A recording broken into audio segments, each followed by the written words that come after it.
Hi everybody, I'm Liz Garton Scanlon. I write children's picture books, novels, and poetry. And I am so happy to be able to visit with you today, long distance, thanks to the Writers League of Texas and Project WISE, which is their really wonderful Writers in the Schools program that I've participated in for many years. Lots of us, both authors and students alike, were sad to give up on our visits this spring once your schools were closed. And so the idea that we're still able to come in and read and write with you from afar is really a treat and a pleasure and an honor. So thanks for spending this time with me. And I hope you all are home and safe and well, knowing that we're going to get to be in person together before too long. In the meantime, we have books to keep us company. So I have written lots and lots of books for children, and I could read any of them to you today, but I'm going to focus on the books, more than half of my books, that I've written in rhyme. So I spend a lot of time writing in rhyme, mostly for the reader. I think about rhyme as music. It's easy to read out loud. It's easy to memorize. It sounds a little bit like a song. There's a lot of really pleasurable things about reading rhyme. But today I want to talk to you rather than as readers, as writers. And I want to show you some of the techniques that I use when I'm writing books in rhyme. And in order to do that, I'm going to use two of my newest books in rhyme. I'm going to set these others aside. And I'm going to take you through the process of working in rhyme with a story like this. So first of all, I want to talk to you a little bit about an idea I had. Every good book starts with an idea, and then the writer's job is to turn that idea into words. So several years ago, an image like this inspired me. These mysterious designs in the sky are birds. These are called murmurations, and they're incredible choreographed flocks of birds, starlings, moving through the sky and making these designs that look a little bit like a mountain or a jellyfish or an asteroid or an infinity sign. It's all in the way you look at them. And the amazing thing about these birds is they don't have a dance instructor. They don't have a gym teacher. They don't have someone showing them how to do this. They do it by heart, even without thinking about it, more just by feeling it. And when I first saw pictures of these murmurations, I realized I wanted to turn this idea, these birds behaving like a magical flock in the sky, into a book for kids. So once I have an idea, my very first writing step is to brainstorm. Okay, when I was writing the book about the murmuration, I thought I should start by brainstorming bird words. I wanted to come up with lots of language that would talk about and describe birds and who they are and what they're made of and what they do in the world. So a brainstorming session can start a little bit like this. You'll notice I have words like fly and wing and perch and starling, this particular kind of bird, branch, flap, peep. The language we use to talk about what they do, what they sound like, and what they look like. For any of my books, I do some brainstorming first. In this case, I knew I wanted to then turn the book into a rhyming book. So after the brainstorming process, I move into trying to find rhyming pairs or rhyming words. Now, I use some of the words that I just brainstormed, and I look for words that match the sound of those. So you'll notice that some of the words on this next page are repeated from my brainstorming. I also come up with some new ones. So for example, sky, fly, high, sound, around, ground. What about free or tree or flee? Some people think that murmurations are really about birds fleeing, protecting themselves from something dangerous. Light or night, wing, sing, bring, crowd. In this case, a crowd of birds is what I'm thinking about. A loud crowd. So the rhyming stage is very much like the brainstorming stage. I'm not yet coming up with a story, but I'm starting to link words together, whereas the brainstorming stage is just individual words. When I'm working on rhyming pairs, I'm starting to link them together. Now I have a lot of the language I'm going to use in the story that I'm writing. My next step is to come up with a structure for that story. This is especially important when you're writing in rhyme, because rhyme is all about patterns. And in order to establish a pattern, you have to decide on a structure. I'm going to give you just two simple kinds of structures to start with when you're starting to understand rhyme as a reader and as a writer. There's other structures, but I'm going to offer these two to you. The first is a couplet, and a couplet is just two lines. In this case, two lines that rhyme at the end. This is easy to remember because a couplet sounds like a couple of people, two people. And your next option is a quatrain, which is 4 lines instead of 2. And in this case, you can rhyme every other line. Okay, so once you've chosen a structure, your next step is to decide on syllables. Now, syllable count in rhyming work is very important because in order to hear the rhyming words at the end of lines, the lines themselves have to be about the same length. I say should be pretty even because they don't have to be exact. Now, it's going to be easier if your lines are a little shorter. They're more manageable and you don't have to say as much in each line.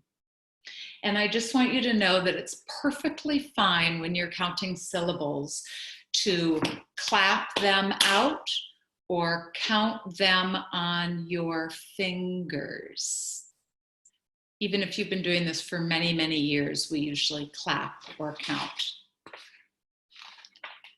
Once you've decided on both your structure and how many syllables you're going to use, you're going to draw a map or a template for your story. Here's how I do it. Let's say I'm going to write a story in quatrains, which you remember are 4 lines. So I number my paper 1 through 4. And I've decided that each line is going to have about 4 syllables. So that's really quite short.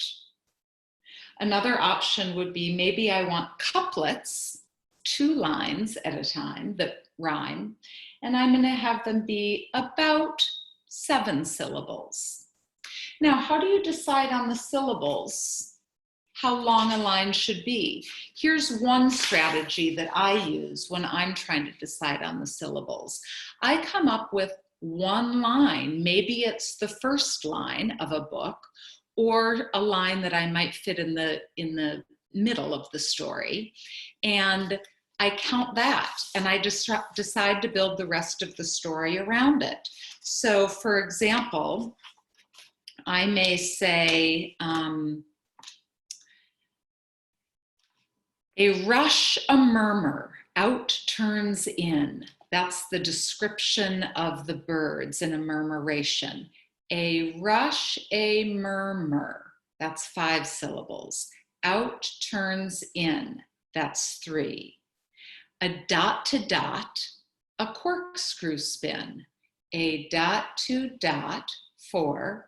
A corkscrew spin, 4. Okay, so I had a 5-syllable line, a 3-syllable line, and 2 4s. I think I'm gonna try to write a story with 4 syllables per line. And you can play with it a little if you don't like the original line you came up with. Once you've got this template on your page, all you have to do is fill it in line by line. And don't forget that what you have available to yourself are all these rhyming pairs to help you start. And all these brainstormed bird words to use at the end or in the middle of lines. So, for me, I drew a template like this, and I started coming up with stanzas like this. 4 lines, a quatrain, waves like water, dark then light, from down to up, then left to right. So 4 syllables, except for the second line, which had 3, which is pretty close. So I've started filling in the template. You'll also notice, I forgot a line here, that I've underlined the rhyming words to remind myself where I want the rhyming words to be every other line. Waves like water, dark then light, from down to up, then left to right. Now, I think that I would like to show you the story that turned into. You'll remember that it started with this amazing idea of seeing birds like this move through the sky in a murmuration. I brainstormed bird words. I started putting those words together in rhyming pairs. I came up with a template, 4-line quatrains of about 4 syllables each. And as I filled those in, it eventually turned into this. One Dark Bird. And I thought I would take a minute to share this book with you. I want you to listen carefully for the bird words and the rhyming words. And you'll notice that those rhyming words are in alternating lines of these quatrains. Here we go. One dark bird perched way up high, a view of town, a taste of sky. 2 birds more come winging by, then 3, then 4, flights multiply. 5 more swoop around a cloud, warble, whistle, join the crowd. 6 soar brightly, 7 sweep, 8 will sing the sun to sleep. Then 9, then 10 from who knows where, till starling sounds fill up the air. 100 here and there, fine feathered friends with sky to spare. But suddenly they're all alert, dangers near and flights divert. They wheel away from hunting hawk, single birds become a flock. Waves like water, dark then light, from down to up, then left to right. A rush, a murmur, out turns in, a dot to dot, a corkscrew spin. Flapping fervor, noisy clutch, they dance together without touch. Until it's over, falls apart, each flies alone, like at the start. Hundreds here, and then, good night, they fly away with evening's light. Till just a few float loose and free. 10 birds settle in a tree. 9 land here, and 8 dive there. 7 swing in still, sweet air. 6 sing softly, 5 just sigh. 4, then 3, then 2, goodbye. 1 last bird perched way up high. A view of town, a taste of sky.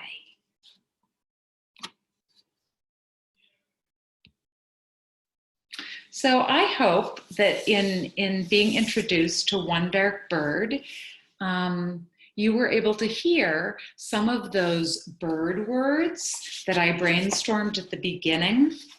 Everything from feather, oh, the light's not great, from feather to sky, from flight to flock, from flap to float. So all those bird words, and also all of those rhyming pairs poured into that structure of a quatrain, 4 lines at a time. Now, when I finish a book like that, believe it or not, writing a book like that from the original idea, that idea of wanting to write a book about a murmuration, to the final product that I'm ready to share with kids, takes 2 or 3 or 4 years to do, because I have to puzzle and play with those words for a long time. And then the illustrator, who in this case is Fran Preston Gannon, spends a lot of time trying to get the art, that beautiful art, just right. And when that book finally comes out to you, my job is to move on and start brainstorming another book. So I'm going to just give you a little bit of an example of another way this might work. Not too long after writing One Dark Bird, I decided to write a book about gardens. You'll probably notice that these 2 books are examples of a lot of the books I write. They take place outside.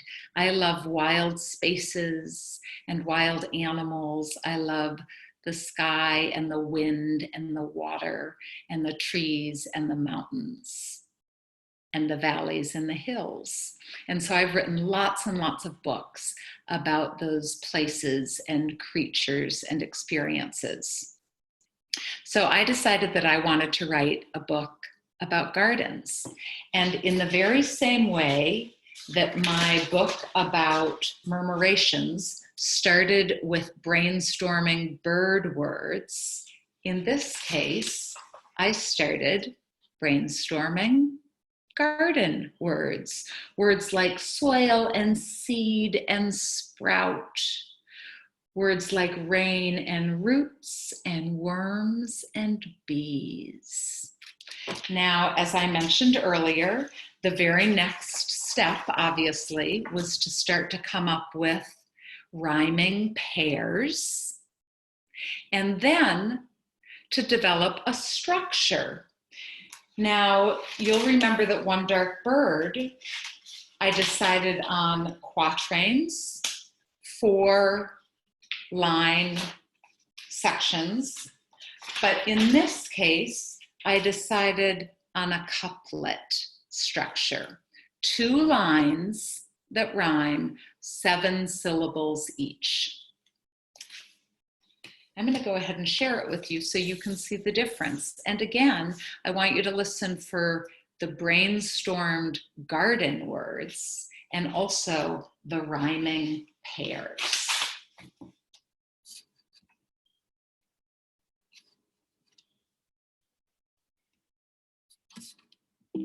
Oh. Okay, that's the end of One Dark Bird. Thank You, Garden is a book that just came out about a month ago. This is my newest book. And one of the things that makes me saddest about all of the schools closing and all the kids going home to study from afar is that I haven't gotten to share this book with kids in real life yet. And so I'm especially happy to realize that you're out there today willing to share this book and listen with me. So thank you, Garden. Listen again for the gardening words and the rhyming words. Garden ready, garden new, garden so much work to do. Garden rock and garden water, garden son and garden daughter. Garden work and garden play, garden filling up the day. Garden bed and garden plot, garden proper, garden not. Garden hardly makes a sound, growing slowly underground. Sometimes rainy, sometimes dry, garden soaking up the sky. Garden path meets garden gate, garden wait and wait and wait. Garden frog and worm and bees, garden berries, beets and peas.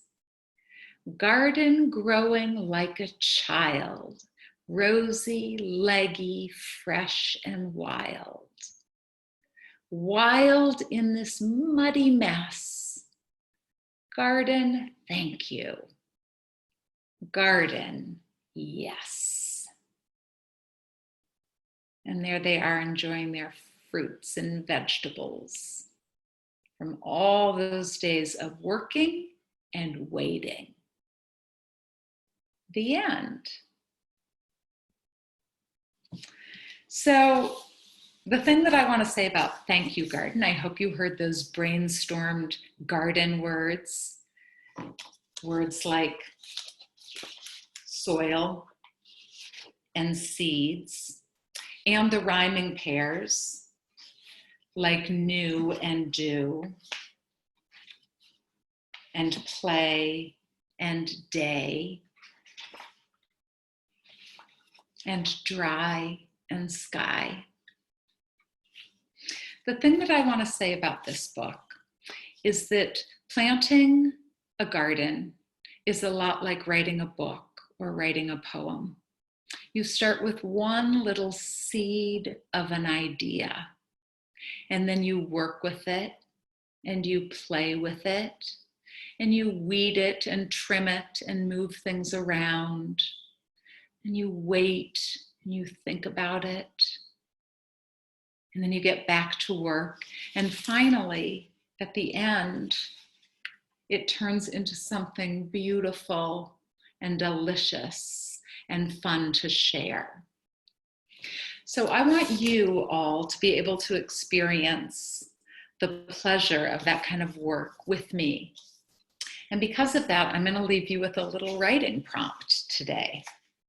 So rather than you writing a whole picture book, you probably don't want to write something quite that long or spend quite that much time. I just want to give you a chance to write a short poem that plays with rhyme. So here's your assignment.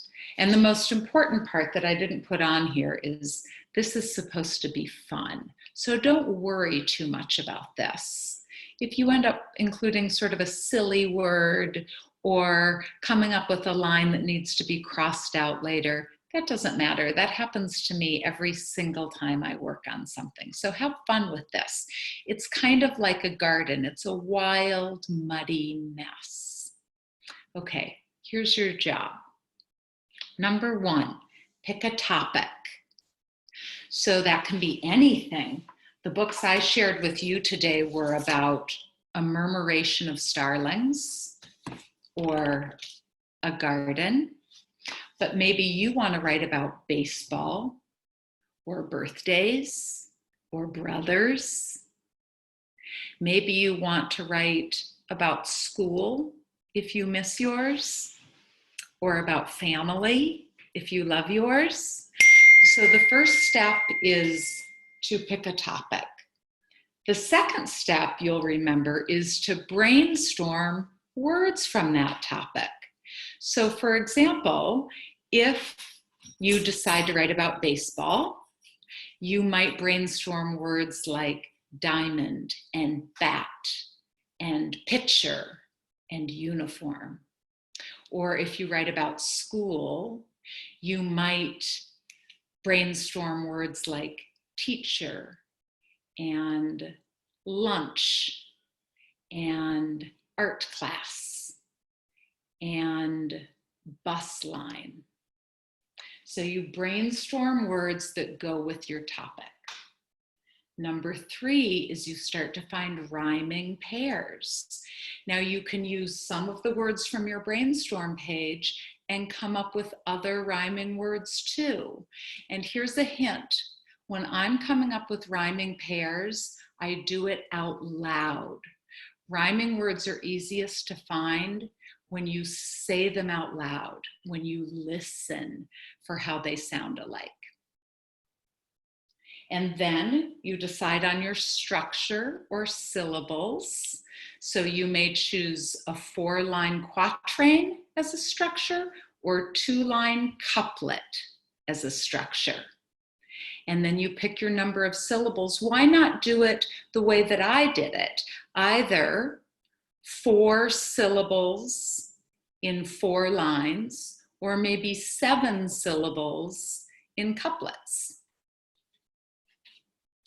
You're going to draw out that template, and I'm going to show mine again so you can remember the number of lines down the left side and the number of syllables down the right, so you remember how many lines and how many syllables to write. And that's it. Once you've got your template, you just fill it up with lines about baseball or birthdays or brothers or whatever your topic may be. Go, poets, go. It's not a tricky job. It's more like doing a puzzle. And again, I want you to have fun with it. It's fun to read in the end, and it's most fun if you make the writing process fun too. I hope that these words and games will help keep you company while we're all apart from our classmates and our teachers and our friends. And when you come back together again, maybe you can share your poems with each other. Be good to your flock, and stay safe and well. And thanks for having me in your home today. Take care, everybody.